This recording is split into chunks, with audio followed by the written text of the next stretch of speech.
How to marginalize women like a Shakespearean.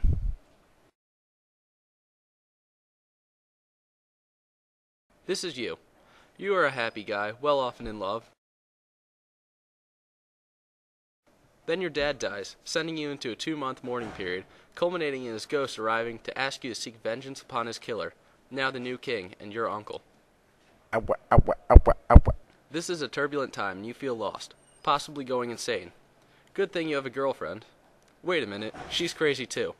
You love her, but best not let her get mixed up in all of this. Plus, you're going to kill her father, and her brother will be plotting with the new king to kill you. Better dump her. But how?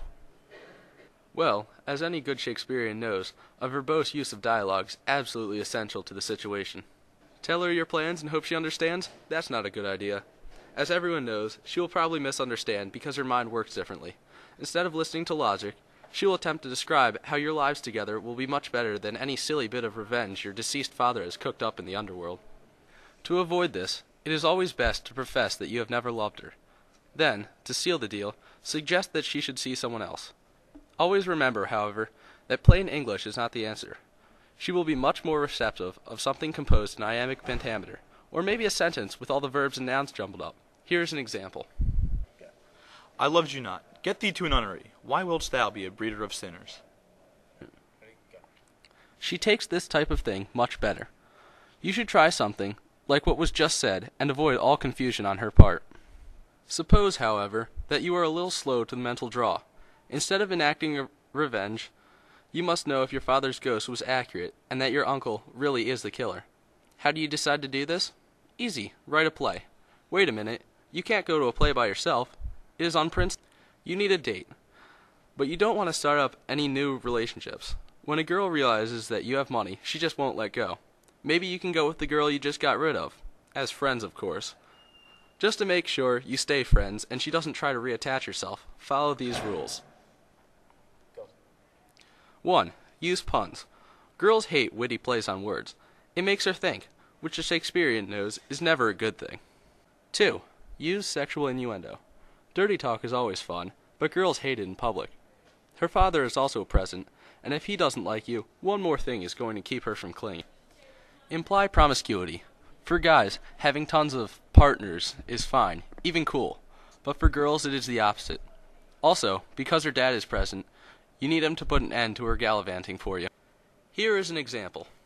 Lady, shall I lie in your lap? I mean my head upon your lap.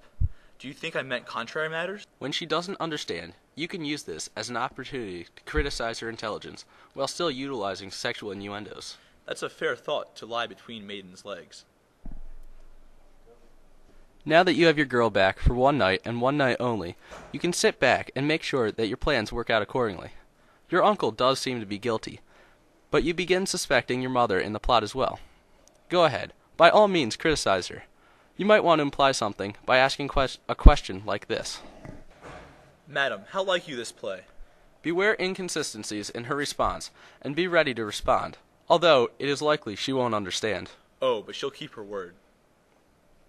Don't worry too much if your criticism fails, though. Your mother is not worth getting rid of, as your father's ghost puts it. Oh, horrible, most horrible, if thou hast nature in thee, bear it not. Let not the royal bed of Denmark be a couch for luxury and damned incest. But, howsomever thou pursues this act, taint not thy mind, nor let thy soul contrive against thy mother aught. Leave her to heaven, and to those thorns that in her bosom lodge do prick and sting her. Ooh.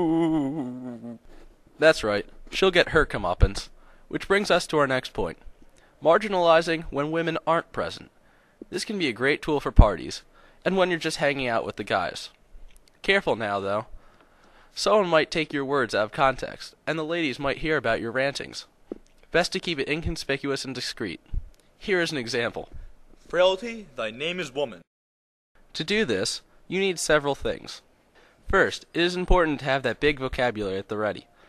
It is much harder to make puns when you don't know any homophones. Second, you must recognize the archetypes.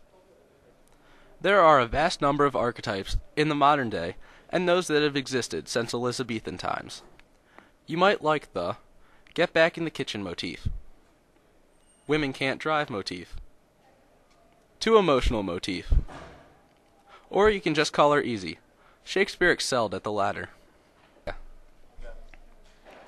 With these tips, you are now ready to marginalize women like a Shakespearean. Shakespeare advises you to go out and keep your pimp hand strong.